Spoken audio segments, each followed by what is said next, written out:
ਦਰਸ਼ਕੋ break ਤੋਂ ਬਾਅਦ ਤੁਹਾਡਾ ਸਵਾਗਤ ਹੈ ਜੀ। ਡਾਕਟਰ ਸਾਹਿਬ ਸਾਡੇ ਕੋਲ ਪਹਿਲੀ ਈਮੇਲ ਆਈ ਹੈ ਅਮਨਜੀਤ ਸਿੰਘ ਜੀ ਦੀ। ਇਹ ਲਿਖਦੇ ਹਨ, ਸਿੰਘ ਸਾਹਿਬ ਅਤੇ ਭੈਣ ਜੀ ਨੀਲਮ ਕੌਰ ਜੀ, ਵਾਹਿਗੁਰੂ ਜੀ ਕਾ ਖਾਲਸਾ ਵਾਹਿਗੁਰੂ ਜੀ ਕੀ ਫਤਿਹ। ਸਿੰਘ ਸਾਹਿਬ, ਆਪ ਜੀ ਨੂੰ ਕਾਫੀ ਦਿਨ ਬਾਅਦ ਲਿਖ ਰਿਹਾ ਹਾਂ, ਮਾਫੀ ਚਾਹੁੰਦਾ ਹਾਂ। ਲਿਖਣ ਲੱਗੇ ਹੌਸਲਾ ਜਿਹਾ ਨਹੀਂ ਪੈਂਦਾ। ਇਹ ਸਮਝ ਲਵੋ ਕਿ ਦਿਲ ਖੂਨ ਦੇ ਹੰਝੂ ਰੋਂਦਾ ਹੈ। ਇਹ ਦਿਨ ਹੀ ਇਸ ਤਰ੍ਹਾਂ ਦੇ ਨੇ।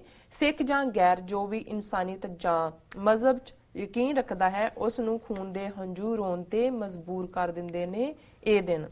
ਇਹ ਸਿੱਖ ਇਤਿਹਾਸ ਦੇ ਉਹ ਕਾਲੇ ਦਿਨ ਹਨ ਜੋ ਦੁਨੀਆ ਦੀ ਕਿਸੇ ਹੋਰ ਕੌਮ ਨੇ ਨਹੀਂ ਦੇਖੇ। ਸਾਨੂੰ ਸਾਰਿਆਂ ਨੂੰ ਪਤਾ ਹੈ ਕਿ ਸਾਡੇ ਨਾਲ ਕੀ ਵਾਪਰਿਆ। ਕਿਸੇ ਸਿੱਖ ਨੂੰ ਇਹ ਸ਼ੱਕ ਨਹੀਂ ਹੋਣਾ ਚਾਹੀਦਾ ਕਿ ਹਿੰਦੁਸਤਾਨ ਦੀ ਹਕੂਮਤ ਚਾਹੇ ਕੋਈ ਵੀ ਹੋਵੇ ਸਿੱਖਾਂ ਨੂੰ ਦੇਖਣਾ ਨਹੀਂ ਚਾਹੁੰਦੀ। ਸਾਡੇ ਦਰਬਾਰ ਸਾਹਿਬ ਤੇ ਸਿੱਧੀਆਂ ਗੋਲੀਆਂ ਮਾਰੀਆਂ ਤੇ ਅਕਾਲ ਤਖਤ ਸਾਹਿਬ ਨੂੰ ਸ਼ਹੀਦ ਕੀਤਾ ਗਿਆ। ਕੋਈ ਚਾਹੇ ਜੋ ਮਰਜ਼ੀ ਭਾਈ ਭਾਈ ਦੇ ਨਾਰੇ ਲਗਾਈ ਜਾਵੇ, ਹੋਣਗੇ ਜਿਨ੍ਹਾਂ ਦੇ ਨਹੀਂ, ਪਰ ਮੈਂ ਤਾਂ ਉਸ ਦਿਨ ਹੀ ਇਹ ਸਾਂਝ ਤੋੜ ਦਿੱਤੀ ਸੀ। ਹੁਣ ਤਾਂ ਇਹ ਦਿਸਦਾ ਹੈ ਕਿ ਜਿਹੜੇ ਲੋਕ ਸਾਡੇ ਗੁਰੂ ਦੇ ਦੁਸ਼ਮਣ ਉਹ ਸਾਡੇ ਕੁਝ ਨਹੀਂ ਲੱਗਦੇ। ਇਸ ਗੱਲ ਸਿੱਖਾਂ ਦੇ ਦਿਮਾਗ ਵਿੱਚ ਜਿੰਨੀ ਜਲਦੀ ਪੈ ਜਾਵੇ ਉਨਾ ਹੀ ਚੰਗਾ ਹੋਵੇਗਾ, ਨਹੀਂ ਤਾਂ ਸਾਡਾ ਵੀ ਉਹੀ ਹਸ਼ਰ ਹੋਵੇਗਾ। ਤੁਸੀਂ ਕੱਲ ਦੀ ਲੁਧਿਆਣਾ ਤੇ ਅੱਜ ਜੰਮੂ ਦੀ ਖਬਰ ਦੇਖ ਲਓ। ਸੰਤ ਜਰਨੈਲ ਸਿੰਘ ਜੀ ਭਿੰਡਰਾਂਵਾਲਿਆਂ ਦੇ ਪੋਸਟਰ ਪਾੜੇ ਗਏ ਹਨ। ਜੰਮੂ ਦੇ ਸਿੰਘ ਤਾਂ ਵਧਾਈ ਦੇ ਹੱਕਦਾਰ ਹਨ। ਉਹਨਾਂ ਉਸ ਥਾਣੇਦਾਰ ਨੂੰ ਦੱਸ ਦਿੱਤਾ ਕਿ ਸੰਤ ਜੀ ਸਿੱਖ ਕੌਮ ਦੇ ਦਿਲ 'ਚ ਵਸਦੇ ਹਨ। ਇਹ ਖੁਫੀਆ ਤੰਤਰ ਹਰ ਤਰ੍ਹਾਂ ਦੀ ਚਾਲ ਚੱਲ ਕੇ ਦੇਖਣਗੇ ਕਿ ਸਿੱਖ ਕਿਸੇ ਨਾ ਕਿਸੇ ਤਰ੍ਹਾਂ ਹਥਿਆਰ ਚੁੱਕਣ ਤੇ ਅਸੀਂ ਫਿਰ ਸ਼ਿਕਾਰ ਕਰਾਂਗੇ। ਇਹ ਪੂਰਾ ਸਿਲਸਿਲਾ ਇੱਕ ਗਿਣੀ ਮਿੱਥੀ ਸਾਜ਼ਿਸ਼ ਹੈ। ਸਾਨੂੰ ਇਹੋ ਜਿਹੀਆਂ ਚੀਜ਼ਾਂ ਨੂੰ ਦੇਖਣਾ ਚਾਹੀਦਾ ਹੈ। ਇਕੱਲਾ ਜੋਸ਼ ਨਹੀਂ, ਹੋਸ਼ ਵੀ ਜ਼ਰੂਰੀ ਹੈ। ਇਹ ਸਰਕਾਰ ਕੁਝ ਨਾ ਕੁਝ ਜ਼ਰੂਰ ਗੇਮ ਖੇਡੇਗੀ। ਸਾਰੇ ਸਿੰਘਾਂ ਨੂੰ ਬਹੁਤ ਸਾਵਧਾਨ ਰਹਿਣਾ ਚਾਹੀਦਾ ਹੈ। ਇਹ ਬਹੁਤ ਜ਼ਰੂਰੀ ਹੈ ਸਾਡੇ ਲਈ। ਬਾਕੀ ਮੈਂ ਤਾਂ ਕੁੱਤਾ ਹਾਂ ਗੁਰੂ ਘਰ ਦਾ, ਮੇਰਾ ਕੰਮ ਹੈ ਜਾਗਦੇ ਰਹਿਣਾ। ਕਬੀਰ ਹੋਂ ਕੂਕਰ ਤੇਰੇ ਦਰਬਾਰ, ਭੌਂਕੇ ਆਗੇ ਬਦਨ ਪਸਾਰ। ਖਾਲਿਸਤਾਨ ਜ਼ਿੰਦਾਬਾਦ। ਸੰਤ ਜਰਨੈਲ ਸਿੰਘ ਖਾਲਸਾ ਜੀ ਜ਼ਿੰਦਾਬਾਦ। ਗੁਰੂ ਫਤਿਹ ਜੀ। ਜੀ ਡਾਕਟਰ ਸਾਹਿਬ। ਜ਼ਿੰਦਾਬਾਦ ਜ਼ਿੰਦਾਬਾਦ ਜ਼ਿੰਦਾਬਾਦ ਜ਼ਿੰਦਾਬਾਦ। ਵੀਰ ਅਮਨਜੀਤ ਸਿੰਘ ਜੀ ਦਾ ਬਹੁਤ ਸ਼ੁਕਰੀਆ। ਉਹਨਾਂ ਨੇ ਸਾਨੂੰ ਕਾਫੀ ਦੇਰ ਬਾਅਦ ਲਿਖਿਆ ਔਰ ਜਜ਼ਬਾਤਾਂ, ਹੰਝੂਆਂ, ਹੌਕਿਆਂ ਦੇ ਨਾਲ ਭਰੀ ਹੋਈ ਉਹਨਾਂ ਦੀ ਲਿਖਤ ਹੈ ਜੀ। ਜਿਵੇਂ ਮੈਂ ਪਹਿਲਾਂ ਵੀ ਕਿਹਾ ਵੀ ਅੱਜ ਇਹ ਸਾਰੇ ਹਫ਼ਤੇ 'ਚ ਹੀ ਕੋਈ ਵੀ ਸਿੱਖ ਜਿਸ ਨੇ ਆਪਣੇ ਆਪ ਨੂੰ ਮਹਿਸੂਸ ਕੀਤਾ ਹੈ ਆਪਣੇ ਅੰਦਰ ਝਾਕ ਕੇ, ਉਹ ਨੋਰਮਲ ਨਹੀਂ ਹੋਏਗਾ। ਉਸ ਦੀ ਡੇ ਟੂ ਡੇ ਰੋਜ਼ਾਨਾ ਜ਼ਿੰਦਗੀ ਤੇ ਇਹ ਜਜ਼ਬਾਤ ਹਾਵੀ ਹੁੰਦੇ ਨੇ, ਉਸ ਦੇ ਕੰਮਕਾਰ ਤੇ ਹਾਵੀ ਹੁੰਦੇ ਨੇ, ਕਿਉਂਕਿ ਇਹ ਜਿਹੜਾ ਕੁੱਲ ਮਿਲਾ ਕੇ ਕਲੈਕਟਿਵ ਸ਼ੌਕ ਹੈ, ਸਾਂਝਾ ਸ਼ੌਕ ਹੈ ਜੀ। ਕਿਉਂਕਿ ਇਹੀ ਮੰਤਵ ਵੀ ਦੁਸ਼ਮਣ ਦਾ ਹੁੰਦਾ।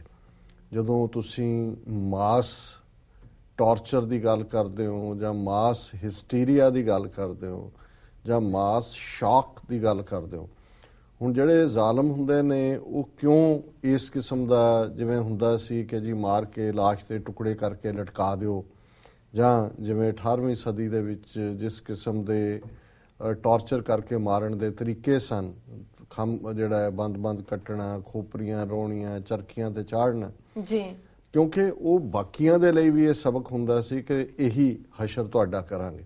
ਸੋ ਉਹ ਔਰ ਇਸੇ ਤਰ੍ਹਾਂ ਜਿਹੜੇ ਇਸ ਦੀ ਚੰਗੇਜ਼ ਖਾਨ ਦੀ ਔਲਾਦ ਸੀ, ਜਿੱਥੇ ਹੁਣ ਮੋਦੀ ਬੜੇ ਫਖਰ ਦੇ ਨਾਲ ਮੰਗੋਲੀਆ 'ਚ ਜਾ ਕੇ ਤੀਰਅੰਦਾਜ਼ੀ ਕਰ ਰਿਹਾ ਜੀ, ਉਹ ਤਾਂ ਕਰਦੇ ਸਨ ਵੀ ਜਿਨ੍ਹਾਂ ਨੂੰ ਮਾਰਿਆ ਉਹਨਾਂ ਦੀਆਂ ਫਿਰ ਖੋਪਰੀਆਂ ਜਿਹੜੀਆਂ ਨੇ ਉਹ ਕੱਢ ਕੇ ਖੋਪਰੀਆਂ ਦੇ ਮੀਨਾਰ ਚਿਣ ਦਿੰਦੇ ਸੀ ਸ਼ਹਿਰਾਂ ਦੇ ਬਾਹਰ, ਕਿਉਂਕਿ ਜਿਹੜੀ ਹਿਊਮਨ ਜਿਹੜੀਆਂ ਬੋਨਸ ਨੇ ਉਹਨਾਂ ਦੇ ਵਿੱਚ ਕੈਲਸ਼ੀਅਮ, ਫਾਸਫੋਰਸ ਹੁੰਦੇ, ਤੇ ਜਿਹੜੀਆਂ ਖੋਪਰੀਆਂ ਨੇ ਜਦੋਂ ਚਿਣੀਆਂ ਜਾਂਦੀਆਂ ਰਾਤ ਦੇ ਹਨੇਰੇ ਦੇ ਵਿੱਚ ਦੂਰੋਂ ਉਹ ਨਜ਼ਰ ਆਉਂਦੀਆਂ, ਕਿਉਂਕਿ ਉਹਨਾਂ ਦੇ ਵਿੱਚ ਫਾਸਫੋਰਸ ਹੈ ਔਰ ਉਹਦਾ ਚਿੱਟਾ ਉਹ ਚਮਕਦਾ। ਸੋ ਉਹ ਪੱਕੇ ਉਹਨਾਂ ਦੀਆਂ ਖੋਪਰੀਆਂ ਦੇ ਮੀਨਾਰ ਬਣਾ ਦਿੰਦੇ ਸੀ ਤਾਂ ਕਿ ਜਿਹੜੇ ਵੀ ਲੋਕਾਂ ਨੇ ਉਹ ਇੱਕ ਖੌਫ ਦੇ ਵਿੱਚ ਰਹਿਣ ਜੀ। ਸੋ ਜੋ ਕੁਛ ਜੂਨ 84 ਦੇ ਪਹਿਲੇ ਹਫ਼ਤੇ ਭਾਰਤੀ ਫੌਜ ਨੇ ਦਰਬਾਰ ਸਾਹਿਬ ਕੰਪਲੈਕਸ ਦੇ ਵਿੱਚ 37 ਹੋਰ ਇਤਿਹਾਸਕ ਗੁਰਦੁਆਰਿਆਂ ਤੇ ਹਮਲੇ ਦੇ ਦੌਰਾਨ ਕੀਤਾ, ਜਿਸ ਵਹਿਸ਼ੀਆਨਾ ਜ਼ਾਲਮਾਨਾ ਤਰੀਕੇ ਦੇ ਉਹਨਾਂ ਨੇ ਹਰ ਹਰਕਤ ਜਿਹੜੀ ਸਿੱਖਾਂ ਨੂੰ ਤਕਲੀਫ ਦਿੰਦੀ ਸੀ ਉਹਨਾਂ ਨੇ ਜਿਹੜੀ ਹੈ ਉਹ ਕੀਤੀ। ਬੇਸ਼ੱਕ ਉਹ ਸਣੇ ਬੂਟਾਂ ਔਰ ਹਰਿਮੰਦਰ ਸਾਹਿਬ ਦੇ ਅੰਦਰ ਸਿਗਰਟਾਂ ਪੀਣੀਆਂ ਨੇ, ਜਾਂ ਜਦੋਂ ਉਹਨਾਂ ਨੇ ਉਹਨੂੰ ਕੰਕਰ ਵੀ ਉਹਨਾਂ ਦੀ ਜ਼ਬਾਨ 'ਚ ਫੌਜ ਦੀ ਕਰ ਲਓ ਕੀਤਾ, ਤੇ ਉਹ ਹਰਿਮੰਦਰ ਸਾਹਿਬ ਦੇ ਸਰੋਵਰ 'ਚ ਸਾਬਣ ਮਲ ਕੇ ਨਹਾਣਾ ਔਰ ਜਿਸ ਤਰੀਕੇ ਦਾ ਸਾਰਾ ਹੀ ਵਰਤਾਰਾ ਸੀ ਜੋ ਸਿੱਖ ਬੀਬੀਆਂ ਦੇ ਨਾਲ ਸਲੂਕ ਕੀਤਾ ਹੈ, ਜੋ ਛੋਟੇ ਛੋਟੇ ਬੱਚਿਆਂ ਦੇ ਨਾਲ ਕੀਤਾ ਹੈ, ਜਿਵੇਂ ਹਿਊਮਿਲੇਸ਼ਨ ਦਾ ਲੈਵਲ ਇਹ ਸੀ ਕਿ ਭਾਈ ਅੰਦਰ ਕਮਰੇ ਦੇ ਵਿੱਚ ਤਾੜੇ ਹੋਏ ਨੇ, ਬਾਹਰੋਂ ਬੰਦ ਹੈ, ਔਰ ਉਹ ਜਿਹੜੇ ਨੇ ਕੁਛ ਜਿਹੜੇ ਨੇ ਉਹ ਖੂਨ ਦੀ ਜਿਹੜੇ ਮਾਰੇ ਗਏ ਨੇ ਉਹਨਾਂ ਦਾ ਖੂਨ ਵਗ ਰਿਹਾ ਹੈ, ਕੁਛ ਜਿਹੜੇ ਨੇ ਉਹ ਕਿਉਂਕਿ ਬਾਥਰੂਮ ਜਾ ਨਹੀਂ ਸਕਦੇ ਉਹਨਾਂ ਦਾ ਪਿਸ਼ਾਬ ਹੈ, ਔਰ ਬੱਚੇ ਤਿਹਾਏ ਨੇ ਖੂਨ ਔਰ ਪਿਸ਼ਾਬ ਦਾ ਉਹ ਜਿਹੜਾ ਮਿਕਸਚਰ ਹੈ ਉਹ ਉਹਨਾਂ ਨੂੰ ਪੀਣ ਦੇ ਲਈ ਉਹ ਮਜਬੂਰ ਕੀਤਾ ਗਿਆ ਹੈ। ਔਰ ਕਈਆਂ ਦੇ ਜਦੋਂ ਦਰਵਾਜ਼ੇ ਗੁਰੂ ਰਾਮਦਾਸ ਸਰਾਂ ਜਾਂ ਗੁਰੂ ਨਾਨਕ ਵਾਸਤੇ ਖੁੱਲ੍ਹਦੇ ਨੇ ਤਾਂ ਅੰਦਰੋਂ ਡੈੱਡ ਬਾਡੀਜ਼ ਨਿਕਲਦੀਆਂ। ਔਰ ਫਿਰ ਜਿਨ੍ਹਾਂ ਨੂੰ ਫੜਿਆ, ਜਦੋਂ ਅਸੀਂ ਬ੍ਰਹਮ ਚਲਾਨੀ ਦਾ ਉਹ ਅਕਾਊਂਟ ਜਿਹਦਾ ਅਸੀਂ ਜ਼ਿਕਰ ਕੀਤਾ, ਅਸੀਂ ਦੇਖਦੇ ਕਿ ਉਹਨੇ ਕਿਹਾ ਕਿ ਜੀ ਜਿੰਨੇ ਨੇ ਉਹਨਾਂ ਦੀਆਂ ਪੱਗਾਂ ਨਾਲ ਹੀ ਉਹਨਾਂ ਦੀਆਂ ਬਾਹਾਂ ਪਿੱਛੇ ਬੰਨ੍ਹ ਦਿੱਤੀਆਂ ਗਈਆਂ ਔਰ ਪੁਆਇੰਟ ਬਲੈਂਕ ਰੇਂਜ ਦੇ ਉੱਤੇ ਉਹਨਾਂ ਦੇ ਇੱਕ ਇੱਕ ਗੋਲੀ ਵੱਜੀ ਹੋਈ ਹੈ। ਕਈ ਸੈਕਦੇ ਨੇ ਉਹਨਾਂ ਨੂੰ ਹੀ ਜਿਹੜਾ ਮਾਰ ਦਿੱਤਾ। ਔਰ ਇਹ ਸਾਰਾ ਪਾਰਟ ਵਰਤਾਰਾ ਜਿਹੜਾ ਹੈ ਇਹ ਇੱਕ ਸਬਕ ਸੀ ਸਾਰੀ ਸਿੱਖ ਕੌਮ ਦੇ ਲਈ। ਔਰ ਇਹ ਗੱਲ ਅਕਸਰ ਮੈਂ ਪਹਿਲਾਂ ਵੀ ਦੁਹਰਾਈ ਕਿ ਉਦੋਂ ਪਾਰਲੀਮੈਂਟ ਦੇ ਗਲਿਆਰਿਆਂ ਦੇ ਵਿੱਚ ਉਸ ਤੋਂ ਅਗਲੇ ਹਫਤੇ ਇਹ ਬੜੇ ਜਿਹੜੇ ਨੇ ਠੱਠੇ ਦੇ ਨਾਲ ਮਜ਼ਾਕ 'ਚ ਬੜੇ ਕਿਲਕਾਰੀਆਂ ਮਾਰ ਕੇ ਹਾਸਿਆਂ 'ਚ ਮੈਂਬਰ ਪਾਰਲੀਮੈਂਟ ਇਹ ਕਹਿੰਦੇ ਸਨ ਕਿ ਸਿੱਖ ਤਾਂ ਪੜ੍ਹਦੇ ਸੀ ਰੋਜ਼ ਰਾਜ ਕਰੇਗਾ ਖਾਲਸਾ, ਇਹਨਾਂ ਨੂੰ ਐਸੀ ਮਾਰ ਮਾਰੀ ਹੈ ਕਿ ਯਾਦ ਕਰੇਗਾ ਖਾਲਸਾ। ਸੋ ਉਹ ਇਹ ਸਮਝਦੇ ਸੀ ਕਿ ਵੀ ਅਸੀਂ ਇਹਨਾਂ ਨੂੰ ਹੁਣ ਇੱਕ ਵਾਰੀ ਇਹਨਾਂ ਦੀ ਐਸੀ ਤਹਿ ਲਾ ਦਿੱਤੀ ਹੈ, ਇਹਨਾਂ ਨੂੰ ਹੁਣ ਮੋਰਚਿਆਂ ਜੋਗਾ ਨਹੀਂ ਛੱਡਿਆ। ਇਹ ਜਿਹੜਾ ਬੜਾ ਅਕਾਲ ਤਖਤ ਦਾ ਆਪਣਾ ਫਖਰ ਕਰਦੇ ਸੀ ਜੀ ਕਿ ਇੱਥੋਂ ਅਸੀਂ ਜਿਹੜਾ ਲੈ ਕੇ ਹੁਕਮ ਔਰ ਲੈ ਕੇ ਜਿਹੜੀ ਸਰਬੱਤ ਖਾਲਸਾ ਅਸੀਂ ਮੁਗਲਾਂ ਨੂੰ, ਅਫਗਾਨਾਂ ਨੂੰ ਔਰ ਸਾਡੇ ਖਿਲਾਫ ਐਮਰਜੈਂਸੀ ਔਰ ਅੰਗਰੇਜ਼ਾਂ ਦੇ ਖਿਲਾਫ ਉਹਨਾਂ ਕਿਹਾ ਇਹਨਾਂ ਦਾ ਤੋੜ ਦਿਓ, ਸਾਰਾ ਇਹਨੂੰ ਖੰਡਰਾਤ ਬਣਾ ਦਿੱਤਾ, ਲੈਵਲ ਕਰ ਦਿਓ ਇਸ ਨੂੰ ਜੀ। ਸੋ ਅਸੀਂ ਸਮਝਦੇ ਹਾਂ ਵੀ ਵੀਰ ਅਮਨਜੀਤ ਸਿੰਘ ਨੇ ਉਹੀ ਜਿਹੜੀ ਜੋ ਹਰ ਸਿੱਖ ਮਹਿਸੂਸ ਕਰਦੇ ਉਹਨਾਂ ਭਾਵਨਾ ਦਾ ਇਜ਼ਹਾਰ ਕੀਤਾ ਹੈ। ਉਹਨਾਂ ਨੇ ਕਿਹਾ ਜੀ ਅਜੇ ਵੀ ਕਿਸੇ ਨੂੰ ਲੱਗਦਾ ਹੈ ਭਾਈ ਭਾਈ ਹੈ ਜਾਂ ਇਹਨਾਂ ਨਾਲ ਕੋਈ ਨੌ ਮਾਸ ਦਾ ਰਿਸ਼ਤਾ ਹੈ ਨੇ ਬਥੇਰੇ ਇੱਥੇ ਤੁਰੇ ਫਿਰਦੇ ਉਹਨਾਂ ਦੇ ਟੌਂਟ ਬਟੌਂਟ ਵੀ ਜਿਹੜੇ ਇਸ ਕਿਸਮ ਦਾ ਸੌਦਾ ਵੇਚ ਰਹੇ ਨੇ।